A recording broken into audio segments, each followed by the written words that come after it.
Hi అండి, welcome back to our channel.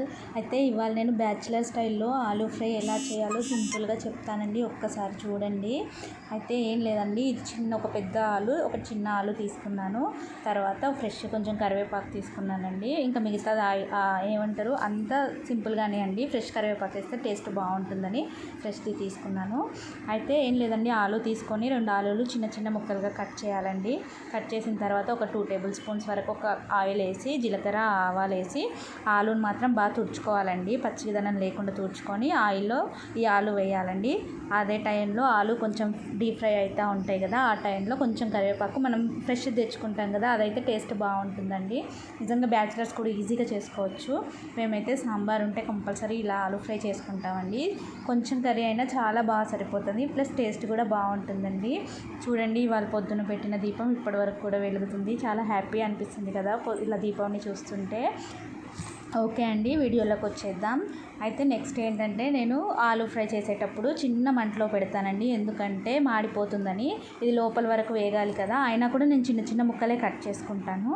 అయితే చూడండి, వీడియోలో మనకి ఆయిల్ ఎలా పైకి తేలుతుందో. ఇప్పుడు చూసారా, కొంచెం చేంజ్ అయింది కదండి.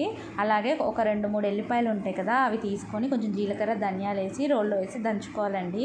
ఎందుకంటే ఇది ఫ్లేవర్ తగులుతుందండి. ఇప్పుడు ఆయిల్లో మనకి చూసారు కదా, కొంచెం ఆయిల్ పైకి అయ్యేలాగా ఆనియన్స్ అంటున్నా ఆలు అవుతాయి కదా ఫ్రై. ఆ టైంలో మనం జీలకర్ర ధనియాలు ప్లస్ ఎల్లిపాయలు వేస్తాం కదా, ఆ పేస్ట్ అంటే పేస్ట్లాగా కాదు, కొంచెం బరకగానే దంచుకొని దాంట్లో వేసుకోవాలండి. ఆయిల్లో మాడకుండా ఉంటుంది అనమాట ఈ టైంలో. అలాగే కొంచెం చిటికెడు పసుపు అండి, మన ఇష్టం, ఒక 1/2 టీ స్పూన్స్ వేస్తే సరిపోతుంది. ఎందుకంటే పసుపు కొందరికి నచ్చదు కదా, మేమైతే కొంచెం ఎల్లోగానే తింటామండి. మా ఇంట్లో పసుపు అందరం ఇష్టంగా తింటాము. అలాగే నేను వంట చేస్తుంటే టీవీ చూస్తూ చేస్తానండి.